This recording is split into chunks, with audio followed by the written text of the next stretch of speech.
Lokhande sir, माझा मित्र प्रताप, या ठिकाणी सर्व उपस्थित प्राध्यापक आणि माझ्या समोर भविष्यकाळातले सगळे स्मार्ट, हुशार, कणखर गणगटाचे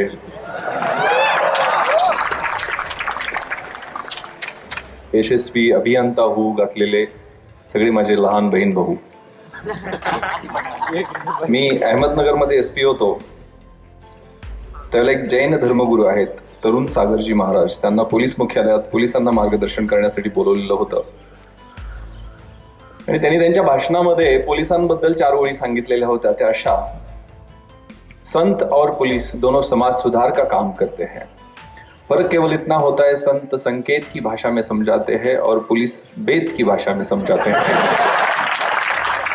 दरअसल जिन लोगों को संतों के संकेत समझ में नहीं आते हैं उनके लिए वेद का प्रयोग जरूरी है. संतों के भगवे वस्त्र और पुलिस की खाकी, इसमें कोई फर्क नहीं है, वर्दी विश्वास का प्रतीक है वगैरह वगैरह. सांगण्याचा उद्देश आहे की मी एक IPS अधिकारी आहे, पोलीस अधीक्षक आहे. 2 महिन्यांनी मी DIG होईल, म्हणजे DPC झाली.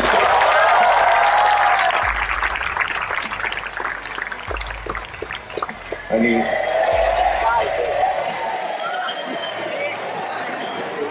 DIG म्हटल्यानंतर थोडंसं म्हातारं व्यक्तिमत्व दिसतं. मला तरुण DIG समोर दिसतोय. वयाच्या 38व्या वर्षी मी DIG होतोय, वयाच्या 22व्या वर्षी IPS झालेलो होतो.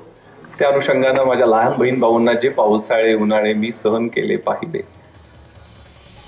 ते त्यांच्याशी समरस होऊन शेअर करावेत या उद्देशानं मी बऱ्याच कॉलेजवरती, शाळांमध्ये गेलेलो आहे.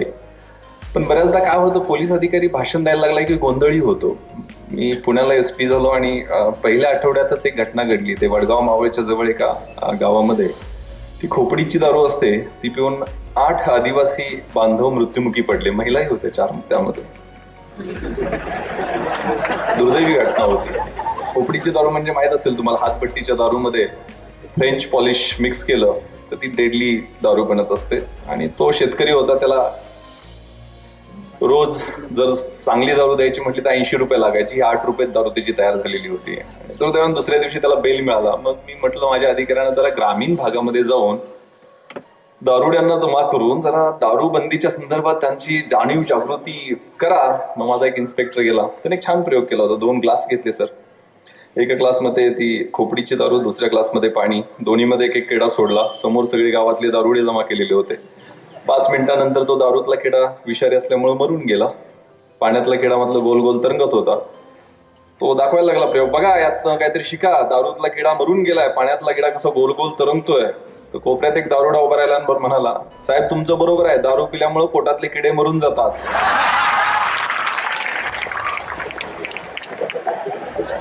माझी परिस्थिती अशी व्हावी असं मला वाटत नाहीये. पण अभियंता मंच, त्याचे मिशन आणि विजन स्टेटमेंट्स मी वाचत होतो. ज्या पद्धतीचे विषय त्यांनी हातात घेतलेले आहे, प्रताप, अमित आणि त्यांच्या सगळ्या ग्रुपचं मनपूर्वक अभिनंदन. भविष्य काळाला गवसणी घालण्याचं तुम्ही अभियंत्यांचं जे engineers are moulders and builders of the nation, या देशाची दिशा ठरवण्याचं काम हे अभियंते करत असतात. देशाची जी आजवरची प्रगती आहे त्यात अभियंत्यांचा खूप मोठा वाटा आहे. त्यामुळं समाजातल्या काही प्रश्नावरती त्यांनी अशा पद्धतीचं विचार मंथन विद्यार्थ्यांच्या समोर करणं, आयोजित करणं हे कौतुकास्पद आहे. मी 26/11च्या वेळेला झोन 1चा DCP होतो. सगळ्या घटना माझ्या एरियातच झाल्या. त्याच्या अगोदर 1 वर्ष, त्या घटनेनंतर 1 वर्ष माझ्या आयुष्यातली सगळ्यात महत्वाची स्थित्यंतरे त्या दरम्यान झाली. मी खूप काही गोष्टी शिकलो. इथंही मी एक सिंहगडाच्या पायथ्यावरती रेव पार्टीवरती रेड केलेली होती. त्यात मुलींना जेलमध्ये घातलं म्हणून बरेचसे आरोप प्रत्यारोप झालेले होते. इथून मुंबईला गेलो त्यावेळेला माझ्याकडे अँटी नार्कोटिक सेलचा ऍडिशनल चार्ज होता आणि जुहूला 72 डिग्रीज नावाचा एका मोठ्या फिल्मच्या प्रोड्युसरचा बार होता. तिथं रेड केल्यानंतर तिथं पुण्यामध्ये थोडीशी ऑर्थोडॉक्स संस्कृती आहे, परंतु पण मुंबईमध्ये खूप वादळ की नाईट लाईफवर अशा पद्धतीची रेड करणारा हा अधिकारी कोण वगैरे वगैरे. त्यावेळेला काही त्या मुलांची इंटरॅक्शन केल्यानंतर मला प्रसंग आठवले आणि रोज घडणाऱ्या वेगवेगळ्या घटना देश संक्रमण अवस्थेतून या जातीयवाद, भाषावाद, प्रांतवाद आणि दहशतवाद या संक्रमणातून का चाललेला आहे. आपण दीप प्रज्वलन केलं. अतिशय सुसंस्कृत या कार्यक्रमाची सुरुवात झाली. असतो मा सद्गमय तमसो मा ज्योतिर्गमय मृत्युर्मा अमृतम गमय. रात्र सुरू दे, अंधार सुरू दे, नव्या स्वप्नांचा नव्या किरणांचा नंदादीप जळू दे. तो आशेचा नंदादीप इथं प्रज्वलित केला. त्याच्या पाठीमागे काही उद्दिष्ट आहेत. या सगळ्या घटनांचा विचार विमर्श करताना मला माझ्या अभ्यासाचे दिवस आठवतात. UPSCचा ज्यावेळेला तुमच्यातले काही मुलं UPSCची तयारी करतात असं मला सांगण्यात आलं. गांधी, नेहरू आणि टागोर या 3 विचारवंतांचे विचार आहेत. गांधी, बापू, आम्हाला कुणाला म्हणजे मुन्नाबाई लगेरोला शिकवावं लागतं. म्हणजे तो काहीतरी संवाद आहे ना की त्या TV रेडिओवरती कार्यक्रम असतो, 10 प्रश्नांची उत्तरं द्यायची असतात. मग तो मुन्नाबाई त्या हिरोईनला इम्प्रेस करण्यासाठी ती प्रश्न जाणून घेणार असतो. मग तो त्या सर्किटला विचारतो, हो बापूजी कौन है. तो सर्किट उत्तर देतो, 500 की नोट पे वो बापूजी बोले. वो क्या पुलिस में था, आर्मी में था. है बोले, उसका बॉडी वॉडी ज्यादा कुछ दिखता नहीं, कपड़े भी ज्यादा नहीं पहनता था, लेकिन उसने अंग्रेजों की वाट लगा दी. उचललेस तू मीठ मूठभर साम्राज्याचा खचला पाया. साबरमती के संत तूने कर दिया कमाल, दे दी हमें आजादी बिना खडग बिना ढाल. त्या बापूजींच्या बद्दल एक कविता माझ्या वाचनात आलेली होती, अखेरची कमाई नावाची. मध्यरात्री शहरातले 5 पुतळे एकत्र येतात आणि टिपं ढाळायला लागतात, रडायला लागतात. पहिला असतो ज्योतिबा फुलेंचा. तो म्हणतो, आयुष्यभर मी एवढं करून झालो आहे फक्त म्हाळ्यांचा. दुसरा असतो छत्रपती शिवरायांचा. तो म्हणतो, मी एवढं सगळं करून झालोय फक्त मराठ्यांचा. लोकमान्य टिळक असतात, म्हणतात मी एवढं करून मी झालोय ब्राह्मणांचा. ब्राह्मणांचा पण नाही, चित्पावन ब्राह्मणांचा. चौथा असतो डॉक्टर बाबासाहेब आंबेडकरांचा. तो म्हणतो मी झालो आहे फक्त बौद्धांचा, दलितांचा. आणि 5वा गांधीजींचा असतो. अजून मोठ्यानं रडायला लागतो, अजून कोपऱ्यात जातो. मग 4 पुतळे विचारतात, बाबा तू एवढ्या मोठ्यानं का रडतोय. त्याला तो पुतळा त्यांना उद्देशून म्हणतो, अरे तुम्ही नशीबवान आहात रे, तुमच्या मागं तुमची एक जात तरी आहे. माझ्या पाठीमागं आहेत सरकारी कचेरीतील, कोर्टातील भिंती. ही वस्तुस्थिती आहे. आणि त्यांनी ते खूप वेगळ्या पद्धतीनं चर्चा या आठवड्यात आपण वाचली असेल वर्तमानपत्रात, कशा पद्धतीचे आरोप प्रत्यारोप त्यांच्याबद्दल होत असतात. त्यांनी या संक्रमण अवस्थेचं खूप चांगल्या पद्धतीनं विश्लेषण केलेलं आहे. ते म्हणतात, there is enough in this world to fulfil or satisfied each and every individual's need, but there can be never anything which will fulfil a single individual's greed. जगामध्ये एवढं संचित आहे की जगातल्या प्रत्येकाची गरज पूर्ण होऊ शकते. पण हे जगातलं सगळं संचित एकत्र केलं ते एका माणसाची हाव लालसा पूर्ण होऊ शकत नाही. आणि त्याची कारणं 7 सामाजिक पातकं, 7 social sins of our age, जी आज आपल्याला रोज वर्तमानपत्रामध्ये आणि TV मध्ये वाचायला मिळत आहेत. ती 7 सामाजिक पातकं आमच्या एजची, आमच्या काळाची कोणती? पॉलिटिक्स विदाउट प्रिन्सिपल्स, तत्वांशिवाय असणारं राजकारण, सायन्स विदाउट ह्युमॅनिटी, मानवतेशिवाय असणारं विज्ञान, कॉमर्स विदाउट मोरॅलिटी, ज्याच्यात नैतिकता नाही अशा पद्धतीचा व्यापार, वेल्थ विदाउट वर्क, कष्ट नाही, कष्टाशिवाय मिळणारी संपत्ती, एज्युकेशन विदाउट कॅरेक्टर, ज्याच्यात कॅरेक्टर नाही अशा पद्धतीचं शिक्षण, रिलिजन और वर्शिप विदाउट सॅक्रिफाईस, ज्याच्यात त्याग नाही अशा पद्धतीचा धर्म, आणि सगळ्यात महत्वाचं प्लेजर विदाउट कॉन्शन्स, ज्याच्यात सदसद विवेक बुद्धी नाही आहे, त्यातनं मिळणारा चेकाळणारा आनंद. रोज आम्हाला सिग्नल्स मिळत असतात, ते जाणून घ्यायची खूप गरज आहे. मी कुठली तरी गोष्ट वाचलेली होती. नदीला महापूर येतो आणि नदीचं पाणी गावामध्ये शिरतं. ते गावात प्रशासनाचे लोक जातात, तहसीलदार जातो, सगळ्या गावातल्या लोकांना तिथून विस्थापित करतो, स्थलांतरित करतो. एक घर असतं की त्यातला माणूस त्यातनं बाहेर निघायला नकार देतो. तो जीप गाडी घेऊन गेलेला असतो तहसीलदार. तो म्हणतो, अरे निघ, आता पाणी धरणातनं सोडलेलं आहे, पाऊस मोठा आहे, तुमच्या घरात पाणी शिरेल. तो म्हणे माझा देवावर प्रचंड विश्वास आहे, मी त्याची सकाळ दुपार संध्याकाळ आरती पूजा भक्ती सगळी करत असतो, सत्यनारायण दरवेळेला घालतो, मला काही होणार नाही, तुझा. तो बिचारा निघून जातो. पाणी त्याच्या घरामध्ये शिरतं, पहिल्या मजल्यापर्यंत येतं. तो गॅलरीमध्ये वाट पाहत असतो की आता पाऊस कमी होईल, मग पाऊस कमी होईल. तेवढ्या त्याला एक होडी येताना दिसते. होडीमध्ये काही लष्कराचे जवान त्याला खुणावत असतात की आमच्याबरोबर तुला न्यायला आम्ही आलोय. त्याचा माझा देवावर प्रचंड विश्वास आहे, तू निघून जाते. विचार निघून जातात. पाणी छपरापर्यंत येतं. छपरावर तर काय सोनं नाणं पैसा अडका घेऊन बसलेला असतो, आकाशात नजर लावून पाऊस कमी होईल म्हणून पाहत. तेवढ्यात त्याला एक हेलिकॉप्टर घिरट्या मारताना दिसतं. त्यातनं एक शिडी सोडलेली असते आणि तो पायलट सांगत असतो की बसून ये. तो म्हणतो नाही, माझा देवावर प्रचंड विश्वास आहे, मला काय होणार नाही. पाणी वाढतं, त्याच्या छपरावरनं जातं. तो पाण्यात बुडतो, मरतो, थेट परमेश्वरासमोर जातो आणि परमेश्वराला शिव्या घालायला लागतो. अरे परमेश्वरा, तू किती कृतज्ञ आहेस, मी आयुष्यभर तुझी पूजा अर्चा केली, कुठं होतास तू, का आला नाहीस मला वाचवायला. परमेश्वर शांतपणे उत्तर देतो, अरे ती जीप गाडी, ती होडी, ते हेलिकॉप्टर घेऊन मीच आलेलो होतो, तू मला ओळखलं नाही, असा तुझा प्रॉब्लेम आहे.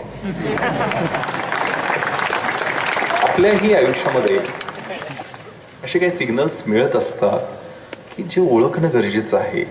आणि या 7 सामाजिक पातकाच्या अनुषंगानं मी काही तुमच्याशी संवाद साधणार आहे. मला आठवतंय सायन्स विदाउट ह्युमॅनिटीच्या अनुषंगानं बोलतो. मी नगरलाच SP असताना लोणीला doctor APJ Abdul Kalam sir आले होते. विजन कशा पद्धतीचं असलं पाहिजे त्याचं एक उदाहरण आहे, क्लासिक उदाहरण. कशासाठी आले होते, त्यांचा वाढदिवस होता त्या दिवशी. आणि वाढदिवसा दिवशी ते मुलांसाठी, कुठल्या मुलांसाठी, जे हँडिकॅप मुलं आहेत त्यांच्यासाठी जयपूर फूट प्रेझेंट घेऊन आले होते.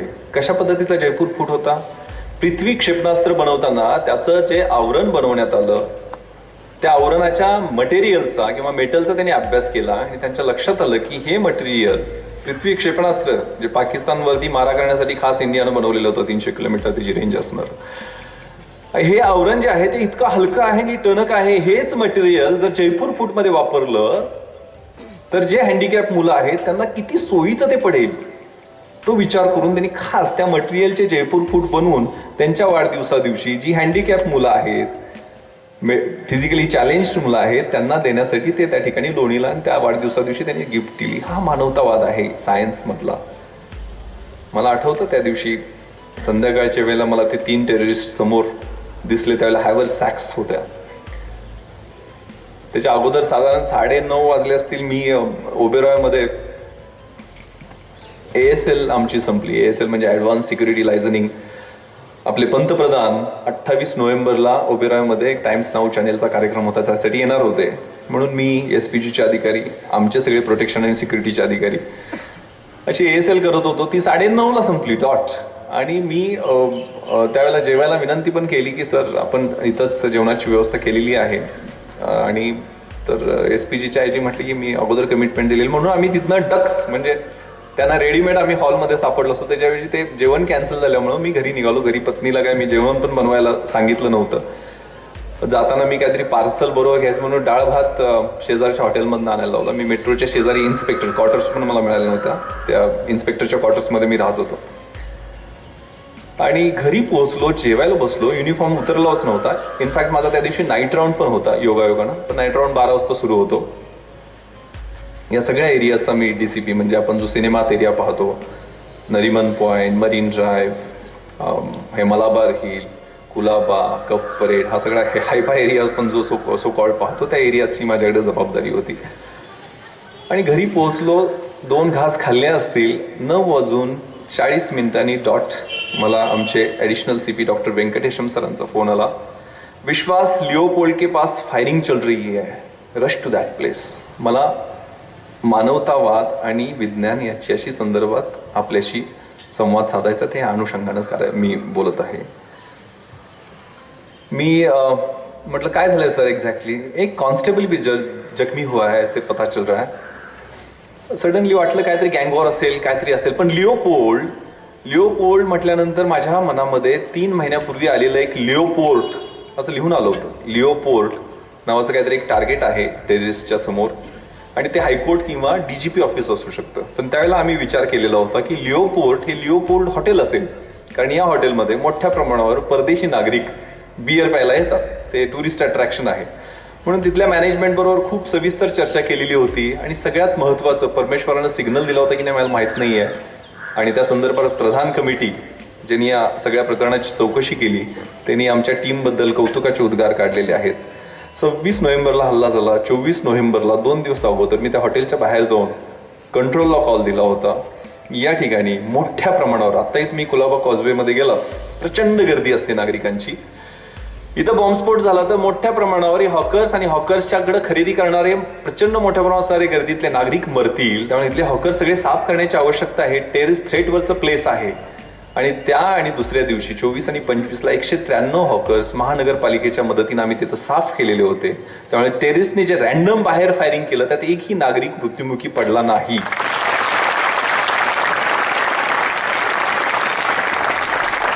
तुम्हाला माहित असेल किंवा नसेल, वाचलं असेल तुम्ही वर्तमानपत्रामध्ये, लिओपोल्डमध्ये 9 लोक मृत्युमुखी पडले. ते सगळे आपले भारतीय होते. इनफॅक्ट त्या रात्री त्या हॉटेलमध्ये 35 ते 40 फॉरेनर्स होते आणि आपले इंडियन कस्टमर्स तिथे कमी असतात. 15 ते 20 कस्टमर्स हे इंडियन्स होते. वेरॅज मृत्युमुखी मात्र आपलेच सगळे लोक पडले, की परकीय नागरिक तिथं मृत्युमुखी पडला नाही. कारण असं की ज्या वेळेला हे दोघं टेररिस्ट आतमध्ये घुसले, एक ग्रेनेड ब्लास्ट केला, त्यावेळेला सगळ्या परकीय नागरिकांना माहित होतं की ड्रिल त्यांनी काय करायचे. तो ब्लास्ट झाल्या सगळ्या सगळे फ्लॅट झोपले आणि आमचे भारतीय वर तोंड करून बघत बसले. त्यामुळे दुसरा जो टेररिस्टनी AK-47चा बस्ट केला त्याच्यात सगळे आपले लोक मृत्युमुखी पडले. आपल्यावरच आपण हसतो, याचं हे उदाहरण आहे. इस्रायल सारख्या देशामध्ये 2 मिनिटामध्ये त्या देशाचं शांतता काळातला देशामधनं युद्ध सदृश्य देशात रूपांतर होत असतं. प्रत्येक नागरिकाला माहित आहे की त्याची जबाबदारी काय आहे, त्याचं कर्तव्य काय आहे. ही ड्रिल त्यांना माहित असते. त्यामुळे लिओपोल्ड म्हटल्यानंतर माझ्या लक्षात ते आलं. माझ्याकडं सगळेजण म्हणतात अरे तू रिव्हॉल्वर घेऊन कसा घुसला. माझ्याकडे रिव्हॉल्वर नव्हती, माझ्याकडे ग्लॉक पिस्टल होतं. ग्लॉक पिस्टल हे मॉडर्न वेपन आहे आणि माझी झोन 1ला नेमणूक झाल्यानंतर मी ग्लॉक पिस्टल स्वतःसाठी इश्यू, ते फक्त अँटी टेररिस्ट स्क्वॉडच्याच अधिकाऱ्यांना दिलं जातं, ते मी माझ्यासाठी इश्यू करून घेतलेलं होतं विशेष परवानगी घेऊन. रिव्हॉल्वरमध्ये 6 गोळ्या असतात. त्याच्यामध्ये 18 गोळ्यांचे 2 मॅगझिन्स माझ्याकडे होते. मी 18 गोळ्यांचं मॅगझिन एक भरलेलं होतं. दुसरं मॅगझिन भरायला सुरुवात केली. ड्रायव्हर आणि RTPC माझे अमित खेतले, तरुण मुलगा, त्याला 3 वाजताच्या गोळीबारामध्ये 3 गोळ्या लागल्या. आत्ताच्या DG इन्सिग्निया त्याला मिळाला नुकताच. त्याला म्हटलं तुझ्याकडे कुठलं किती राऊंड्स आहेत. सर 30 राऊंड आहेत. माझ्याकडे 40 राऊंड आणि त्याच्याकडे 30 राऊंड, म्हणजे 70 राऊंड्स आमच्याकडे सफिशियंट राऊंड होते असं त्यावेळेला वाटतं. तुलनेनं कमी होते कारण प्रत्येक टेररिस्टकडं एक AK-47 आणि डबल मॅगझिन म्हणजे भरलेली मॅगझिन्स 30 गोळ्याची अशी 550 गोळ्या असे गोळे प्रत्येक एका टेररिस्टकडं 550 ते 600 गोळ्या, सुट्ट्या 70 गोळ्या आणि 550 भरलेल्या गोळ्या, म्हणजे मॅगझिन लोड केलेले असे भरून ठेवलेले होते. म्हणजे ते भरायचे राऊंड पण वेळ तेवढा नव्हता आणि ते चिकटपट्ट्यांनी बांधलेले होते. म्हणजे एक संपलं की उलट्या बाजून दुसरं घालायचं. म्हणजे ते वेगळे, म्हणजे तुम्ही सिनेमात पाहिलं असेल का ते उलट्या बाजून लगेच त्यात लोड करता येईल अशा पद्धतीचं. प्रत्येकाकडं 20 ते 25 ग्रेनेड्स, म्हणजे एक ग्रेनेडचा ब्लास्ट झाला तर त्याच्या 25 मीटरच्या परिघामधला माणूस मेलाच पाहिजे. आणि प्रत्येकाकडं 8 kgचा एक RDXचा बॉम्ब. RDXचा बॉम्ब 8 kgचा, म्हणजे डोममध्ये जे ब्लास्ट झाल्यानंतर ताजमध्ये 3 वाजता तशा पद्धतीचा ब्लास्ट. सुदैवानं तो CST मधला बॉम्ब 5 तारखेला डिफ्यूज करण्यात आला, तोपर्यंत लोकेटच झाला नव्हता. असे प्रत्येकाच्या प्लास्टिकच्या बॅगेमध्ये आमच्या सब इन्स्पेक्टरनी उचलून बॉम्ब नेले. ओबेरॉयच्या दारावरचा साळुंके नावाच्या माझ्या इन्स्पेक्टर तो उचलून नेला हातामध्ये. सुदैवानं तिथं काय ती घटना घडली नाही, तो डिफ्यूज करण्यात आला, टायमर सेट झाला नव्हता व्यवस्थितपणे. प्रत्येकाकडे ॲडिशनल पिस्टल आणि पिस्टलचे 60 राऊंड अशी प्रचंड मोठी सामुग्री घेणारे हे 18 ते 25 वयोगटातले हे टेररिस्ट हे ट्रेंड होते, वेल ट्रेंड होते. त्या तुलनेत आमच्याकडे अम्युनेशन, वेपन्स, त्यांच्याकडे बुलेट प्रूफ जॅकेट्स नव्हते, माझ्याकडेही नव्हते. तो वेगळा विषय आहे, त्याच्या संदर्भात मी बोलत नाही आहे. पण ज्यावेळेला हा कॉल आला त्यावेळेला मी खाली उतरलो. माझ्या RTPCला मी माझी त्याची पिस्टल लोड करायला सांगितली. माझी पिस्टल मी लोड करून घेतली आणि वी वेर रशिंग. आम्ही मेट्रो थिएटर क्रॉस करताना मला माझे DGP, त्यावेळेचे देन DGP AN रॉय साहेबांचा फोन आला की विश्वास, ताज में ग्रेनेड ब्लास्ट हो रहे हैं और AK-47 के राउंड्स की आवाज आ रही. स्पेसिफिक माहिती त्यांनी दिलेली होती. ताजमध्ये हे काहीतरी झालंय हे लक्षात आल्यानंतर माझ्या लक्षात आलं की हे काही किरकोळ घटना नाही आहे, हे काय गँग वॉर नाही आहे, हे काय इंटरनल रायव्हलरीतनं झालेला गोळीबार नाही आहे. हा दहशतवादी हल्ला आहे, खूप मोठा हल्ला आहे. आणि माझी घड्याळ झटकन दीड महिन्यापूर्वी गेलं, दीड महिन्यापूर्वी ताजवरती असं काहीतरी होईल असंही लिहून आलं होतं. म्हणजे काही या गोष्टी तुम्हाला माहीत असतील किंवा तुम्ही कदाचित मीडियामध्ये ऐकल्या पण असतील. 26 तारखेला असं लिहून आलं की ताज हे one of the terrorist target राहील, म्हणून मी 27 तारखेला त्यांच्या सिनियर मॅनेजमेंटला बोलवलं की मला 29ला व्हिजिट तुमच्याकडे करायचं. त्याच्या अगोदर पण व्हिजिट केली, पण ती बाहेरची पेरिफेरी आम्ही बघून घेतली. आणि 29 तारखेला मी ते ताज हॉटेल कोपरान कोपरा, त्याची पायरी कुठं आहे, त्याचे दरवाजे कुठं आहे, त्याचे फायर स्प्रिंकलर सिस्टम कसे आहे, त्याचे एक्झिट गेट्स कुठले आहेत, त्यांचे फायर ब्रिगेडच्या अनुषंगाने असणाऱ्या गोष्टी कशा पद्धतीने, सीसीटीव्ही कंट्रोल रूम कशा पद्धतीचे, एक्झिट गेट्समध्ये कुठल्या ठिकाणी बॅरियर्स आहेत, कुठल्या ठिकाणी बॅरियर्स नाहीत, आणि जर इमर्जन्सी झाली तर काय कशा पद्धतीनं हे 9 तास मी त्याचं परीक्षण केलेलं होतं. त्यामुळे आम्ही जे 6.5 तास तिथं बॅटल केलं, मी आणि माझे 6 अधिकारी आणि कर्मचारी होतो. HITच करतात, हाऊस इंटरव्हेन्शन टीम, 6 किंवा 7 लोकांच्यात. मेजर उन्नीकृष्ण असतील त्यांच्यावर 6-7च लोक, एवढी छोटी टीमच असावी लागते. तर काही 100 लोक रश करून चालत नाहीये टेररिस्ट अटॅकला त्यांना लीड करायला, कारण क्रॉस फायरमध्ये माणसं मरण्याची खूप जास्त शक्यता असते. तर हे लक्षात आल्यानंतर ती मला ड्रील आठवली की त्या ठिकाणी मग दुसऱ्या दिवशी मी तिथल्या टॉप मॅनेजमेंटवर बैठक घेऊन त्यांना डूज अँड डोंट्स वर 28 सूचना काय काय केलं पाहिजे. म्हणजे साधं उदाहरण, नॉर्थ कोट गेट, जे नॉर्थ कोट गेटनं टेररिस्ट घुसले त्या गेटवरती इंजिनिअरिंग येतात. मला काय इंजिनियर नाही आहे मी सांगितलं त्यांना की अशा पद्धतीचं रील लावा आणि ऑटो डोअर्स पाहिजेत, की बटन दाबल्यानंतर कुठे आपल्याला सिग्नल मिळाले की डोअर्स खाली आले पाहिजेत, जसे शेअर मार्केटमध्ये आम्ही करून घेतलेले होते.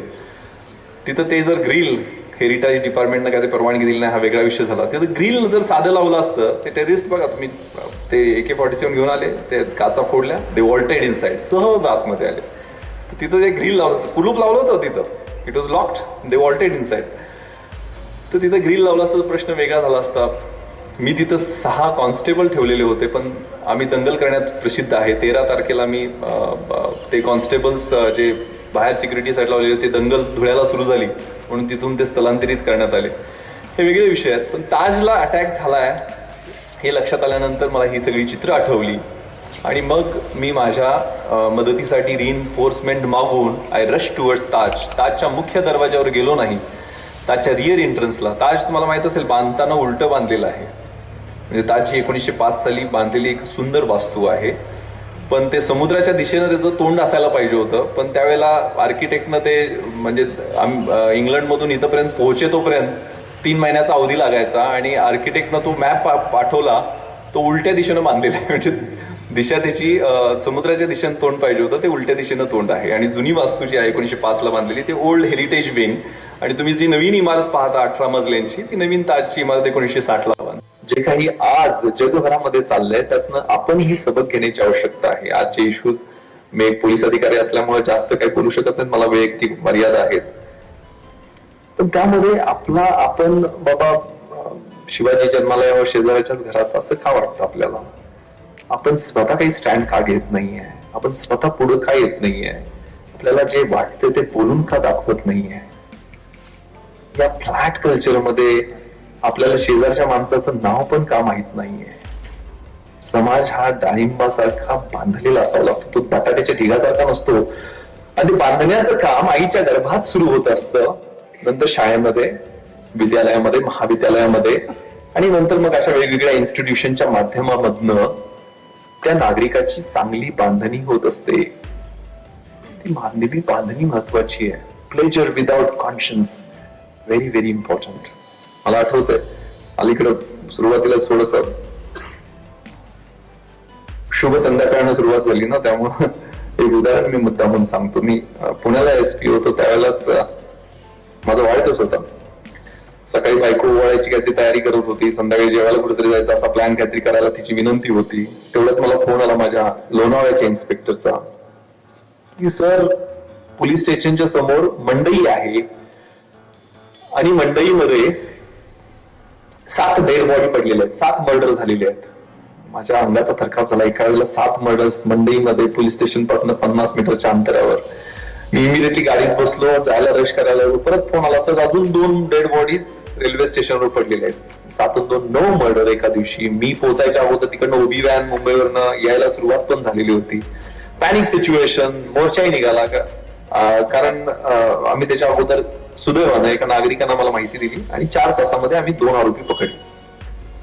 2 होते उत्तर भारतीय ते आणि मेलेले सगळे आपले महाराष्ट्रीयन माणसं. टेन्शन निर्माण झालं, लॉ अँड ऑर्डर सांभाळायचं, काय डिटेक्शन करायचं. का मारलं होतं या दोघांनी? संध्याकाळी मूड आल्यानंतर काय ज्या गोष्टी आपण करतो नेहमी त्या केल्या आणि रेल्वे स्टेशनवर गेले.